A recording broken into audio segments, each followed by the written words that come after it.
नमस्कार दोस्तों, मैं अनुराग कुमार आप सभी के बीच में फिर से प्रस्तुत हूँ एक नई व्यक्ति के साथ। मैं आज आपको उन शख्सियत से मिलाना चाहूँगा जो बेगूसराय में केमिस्ट्री की दुनिया में एक नया मुकाम हासिल किया है उन्होंने। वो संयोग बस हमारे मित्र भी हैं और अभी वो उपस्थित हैं बेगूसराय के सबसे बड़े और सबसे अच्छे लाइब्रेरी में, जिस लाइब्रेरी का नाम है विष्णु लाइब्रेरी। तो स्वागत है सौरभ झा जी आपका। बहुत बहुत धन्यवाद आपका। तो कैसा लग रहा है आपको इस परिसर में आके? और मुझे काफ़ी गौरवान्वित महसूस कर रहा हूँ मैं कि यहाँ पे अपना फ्रेंड लोग जो है इतना अच्छा लाइब्रेरी बनाया है बेगूसराय में, और जिसकी ज़रूरत भी थी।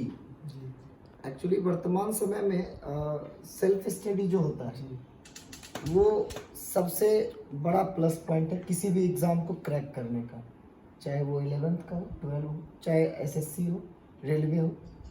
मैक्सिमम स्टूडेंट्स इस चीज़ को फोकस करते हैं कि हम फलाने कोचिंग में चले जाएंगे तो वहाँ से हमारा सिलेक्शन हो जाएगा। बट ये डिज़र्व करता है उस बच्चे के कैपेसिटी के ऊपर कि वो कितना देर सेल्फ स्टडी करता है।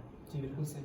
और अभी के वर्तमान समय में घरों में खास करके जब से ये मोबाइल और टीवी का दुनिया और ये इलेक्ट्रिसिटी का जो आप देख रहे हैं, इसमें क्या होता है कि घर में प्रॉपर स्टडी का माहौल नहीं बन पाता है। इसका एक बहुत बड़ा वजह ये है कि अब इस रूम में टीवी चल रहा है, दूसरे रूम बच्चा कैसे पढ़ेगा। घर में माता पिता है, घर में रहेगा तो थोड़ा छोटा मोटा कोई काम तो उसको करना ही पड़ेगा, तो बीच बीच में पढ़ाई के दौरान बीच बीच में उसका, तो इससे बच्चे की कंटिन्यूटी थोड़ी कम हो जाती है और इससे उसके प्रोडक्टिविटी पर असर पड़ता है। तो ये चीज़ सुधार करना बहुत ज़रूरी था। तो इसी क्रम में एक लाइब्रेरी, मैं आपको बता दूं, जब मैं कोटा में था तब हम लोग की जो क्लासेस होती थी वो 1:30 बजे ऑफ हो जाती थी। 1 घंटे घर पे आके, रूम पे आके खाना वाना खा के, और 4 बजे मैं और मेरा एक फ्रेंड, तो 4 बजे से पहले ही हम लोग निकलते थे और 8 बजे तक लाइब्रेरी रहती थी। लगभग 4.5 घंटे लाइब्रेरी में पढ़ते थे। और मुझे लगता है कि वो जो 4.5 घंटे जो साइलेंस में विदाउट किसी टेंशन के मोबाइल का स्विच ऑफ है, वो जो पढ़ाई है वो एक्चुअल में आपको वही आगे काम लेके आएगी। और दूसरी बात है, कभी कभी खुशनसीब भी समझते हैं अपने आप को कि उस टाइम, जिस टाइम हम 12 किए थे या फिर जब प्रिपरेशन करते थे, तो उस समय इतना मोबाइल नहीं था जी। 2 GB डाटा महीनों चलते थे, है ना। और 2 G पे आप बहुत करते तो फेसबुक गूगल पे लॉगिन लॉग आउट करके वो भी उसका बफरिंग होते रहता था यूट्यूब वगैरह पे, है ना। तो अभी के समय में क्या है कि अभी बच्चा ऑनलाइन भी स्टडी कर रहा है ना, ऊपर में नोटिफिकेशन आया, बच्चा वो स्किप करके तुरंत नोटिफिकेशन गया, व्हाट्सएप पर मैसेज 10 मिनट चैट किया, तब तक उसका पढ़ाई सफर कर चुका है। तो ये चीज़ नहीं हो पाता है। लेकिन हाँ, लाइब्रेरी है ना, हमको लगता है कि मैं 2-3 लाइब्रेरी बेगूसराय में विजिट किया हूँ। ये जो लाइब्रेरी है इसमें बुक्स भी अवेलेबल है, और जहाँ तक कि और बहुत सारे बुक्स मैंने रिकमेंड किया है कि आप IT मेडिकल के स्टूडेंट्स के लिए भी अच्छे अच्छे राइटर्स की बुक आप उपलब्ध करवाएं, ताकि बच्चा जो छुट्टी के दिनों में, अब जैसे क्लास नहीं है तो उस हिसाब से वो आके 3-4 घंटा बैठ के पढ़े। अब तो दुनिया ऐसा संकीर्ण कर दिया, पहले एक स्टूडेंट 3-4 राइटर की बुक बैठ के पढ़ते थे। अब क्या हुआ है कि बुक्स के नाम पर स्टडी मटेरियल चल चुका है जी। स्टडी मटेरियल में लिमिटेड कंटेंट होता है, बच्चे के दिमाग को स्प्रेड नहीं कर पाता। जब वो फॉरेन राइटर की बुक पढ़ेंगे या इंडिया के अच्छे अच्छे राइटर्स की केमिस्ट्री फिजिक्स बुक पढ़ेंगे, तो उनमें वो जो कैपेसिटी है थ्योरेटिकल कॉन्सेप्चुअल, उसका एक ब्रॉड विकास होता है। हर व्यक्ति के समझाने का तरीका अलग हो सकता है, ठीक है, हर व्यक्ति के कहने का तरीका अलग हो सकता है। तो जब अलग अलग तरीका है तो हम लोग हर तरीके जितने पॉसिबल हो सकता है 4-5 लॉजिक तरह से समझाना चाहिए, और ये काफ़ी इम्पॉर्टेंट हो जाता है आज के समय में। तो वहाँ पे बुक्स का भी इम्पॉर्टेंट रोल है, जो कि आज के समय में थोड़ा पीछे चला जा रहा है। हर एक कोचिंग आप देख लीजिए, चाहे वो IT मेडिकल का हो एसएससी बैंकिंग का हो, अपना स्टडी मटेरियल खुद प्रोवाइड करा। और वो स्टडी मटेरियल, मैं नहीं कहता हूँ वो गलत है, वो स्टडी मटेरियल और बच्चे के दिमाग में एक साइकोलॉजिकल इफेक्ट, इतना पढ़ लो काम हो जाएगा। लेकिन अगर आपको अच्छा नॉलेज चाहिए तो आपको अलग अलग तरह के बुक्स को भी एक ही सब चीज़ में अलग अलग टॉपिक से पढ़ना चाहिए। शांत इन्वायरमेंट होना चाहिए, है ना।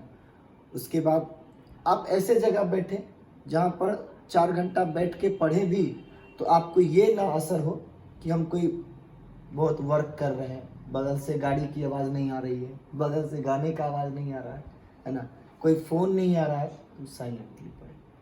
तो इससे उसके पढ़ने पर, उसके रिजल्ट पे काफ़ी असर पड़ता है। ये मेरा खुद का अनुभव किया हुआ है।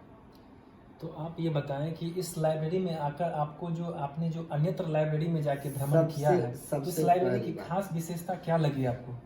मार्केट के बीच में होते हुए भी जी, यहाँ का जो पीस इन्वायरमेंट है वो सबसे प्लस पॉइंट है यहाँ के लिए।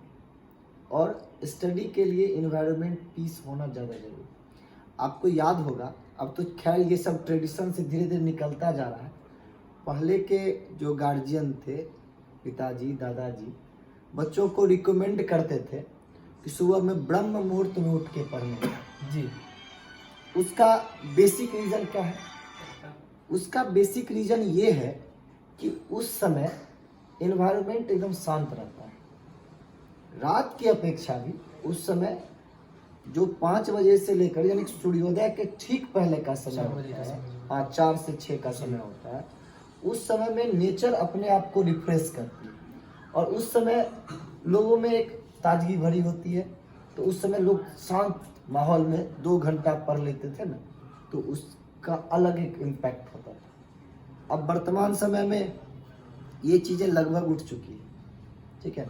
बच्चे 12 बजे तक मोबाइल देख के सोएंगे, तो सुबह में 8 बजे से पहले 6 बजे का बैच में लेट आता है, 6:30 में आएगा, कहेगा कहाँ कि सर नींद नहीं खुल रहा था। इसका इफेक्ट है कि रात में वो 1.5 लाख तक मोबाइल चला।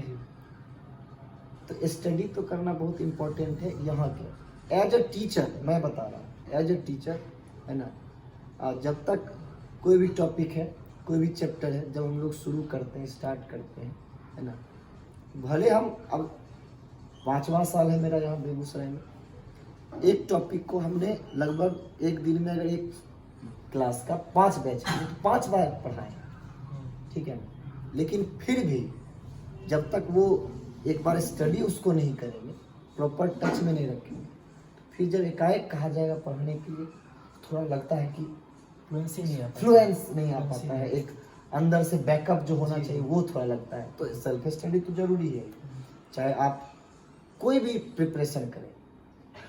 आज मैक्सिमम स्टूडेंट्स रेलवे का फॉर्म भरते हैं, एसएससी का फॉर्म भरते हैं, बीपीएससी का फॉर्म भरते हैं, और हमको लगता है कि ऐसा नहीं कि उनका एफर्ट नहीं है, कोचिंग भी ज्वाइन करते होंगे, स्टडी मटेरियल भी लेते होंगे, सारा चीज़ लेते होंगे, सब कुछ कर लेते हैं, लेकिन सेल्फ स्टडी नहीं करते हैं। उसके लिए उसके लिए ये लाइब्रेरी अब बेस्ट होगा। और यहाँ पर जिस तरह का एक मतलब पूरा एकदम एरिया जो है वो हमको बहुत ही कवर्ड एरिया है।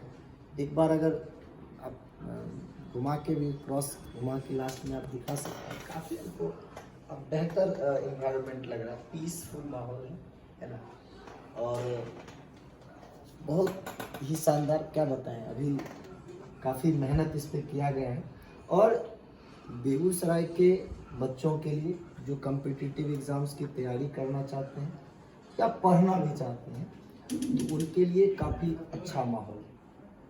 न्यूनतम फी में हमको लगता है कि स्टडी आज के समय में, और इतनी अच्छी प्रोडक्टिविटी है ना, हमें लगता है कि इस लाइब्रेरी का बहुत ही शानदार उज्जवल भविष्य है। और हम अपने जितने भी छात्र जो भी पढ़ भी रहे हैं और जो हमसे पहले पढ़ भी चुके हैं, जो बहुत सारे छात्र जो बाहर में कहीं हैं तो नहीं आ सकते, लेकिन जो बच्चे यहाँ पे रह के banking, railway, SSC, BPSC, CTET, STET वगैरह की तैयारी कर रहे हैं, उनको मैं रिकमेंड करूँगा। ये ऐसा नहीं है कि मेरे फ्रेंड का लाइब्रेरी है तो मैं इस इफेक्ट में बोल रहा हूँ, ऐसा मत समझिए। मैं उनको रिकमेंड करूँगा कि ये बहुत बढ़िया चीज़ है, आप एक बार लाइब्रेरी की आदत डालिए, है ना। और हमको लगता है कि ये लाइब्रेरी की आदत आपको आपकी मंजिल तक पहुंचाएगी। चाहे आपकी मंजिल बैंक हो, आपकी मंजिल एसएससी हो, आपकी मंजिल रेलवे हो, या आपकी मंजिल बीपीएससी हो। तो अगर अच्छे से अगर आप प्रैक्टिस करते हैं, पढ़ते हैं और यहाँ आते हैं, ये अच्छा वातावरण है आपको यहाँ के लिए। और साथ ही साथ यहाँ पे बुक्स भी अवेलेबल है, जैसे कि हमारे सेल्फ में बड़े बड़े बुक हैं। अब उतने बुक्स को हम दिखा नहीं सकते हैं थोड़ा सा, लेकिन हाँ बहुत सारा है। और भी चीज़ें जो है सो इम्पोर्ट हो रही है, जैसे कि मैंने इनको रिकमेंड किया है कि आप आईटी मेडिकल्स के स्टूडेंट्स के लिए अच्छे राइटर्स की बुक रखें ताकि बच्चे इससे लाभान्वित हो। धन्यवाद सौरभ झा जी, आपका भी बहुत बहुत धन्यवाद। अपना बहुमूल्य समय निकालकर इस विश्व लाइब्रेरी प्रांगण को दिया, इसके लिए आपका सहृदय धन्यवाद।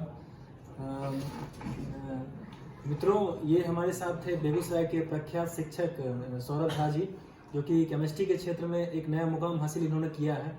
बेगूसराय में आईटी मेडिकल के क्षेत्र में एक से एक रिजल्ट इन्होंने दिया है।